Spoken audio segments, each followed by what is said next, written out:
నేను రఘు కుంచే.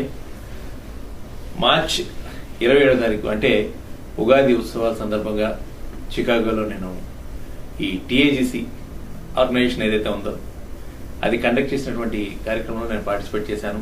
నా పాటలు మిమ్మల్ని అందరినీ అలరించాయని నేను మనస్ఫూర్తిగా నమ్మాను. బేసిక్గా టీఏజీసీ మీ అందరికి తెలిసినటువంటి సంస్థే. ఇది కేవలం ఏదో లాభాపేక్ష అన్నది కాకుండా ఒక మంచి చారిటీస్తో ఈ సహాయ నిధులతో మ్యాక్సిమం తనకి వీలైనంతలో ఇది సేవా కార్యక్రమాలు చేయాలనే ఒక సదుద్దేశంతో ఏర్పడినటువంటి సంస్థగా మీ అందరికి తెలుసు. అలా ఇండియాలో కానీ లేదా అక్కడ యుఎస్లో కానీ ఏదైనా విపత్తులు వచ్చినప్పుడు మ్యాక్సిమం తన వంతుగా తన పాత్రను సమర్థవంతంగా పోషించి అందరి మనలో పొందేటటువంటి సంస్థ ఇది. ఆ రూపేణ ఇప్పుడు మే 8వ తారీఖున చికాగో నగరంలో ఇది ఒక చక్కటి సంగీత విభావాన్ని మీ ముందుకు తీసుకురాబోతుంది.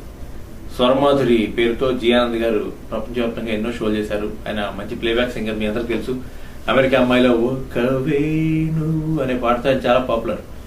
ఆయన కొంతమంది టీం అంటే ఇటీవల మా టీవీలో వస్తున్నటువంటి ఒక మంచి రియాలిటీ షో సూపర్ సింగర్ కార్యక్రమంలో బాగా ప్రాచుర్యం పొందినటువంటి గాయని గాయకులు ఉన్నటువంటి అంజనా సౌమ్య, ప్రణవి, అలాగే దీపు, భువనకృతి, జానపద గాయకుడు రవి, వీళ్ళందరితో మే 8వ తారీఖున ఈ షికాగోలో ఒక చక్కటి సంగీత విభావాన్ని మీ ముందుకు తీసుకురాబోతుంది టీఏజీసీ.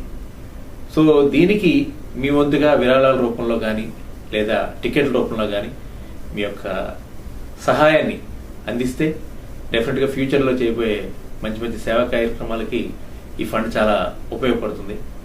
సో మీ అందరూ ఈ కార్యక్రమానికి విచ్చేసి టీఏజీసీ చేస్తున్నటువంటి ఈ సంగీత విభావాన్ని మీరు విజయవంతం చేస్తారని మనస్ఫూర్తిగా నమ్ముతూ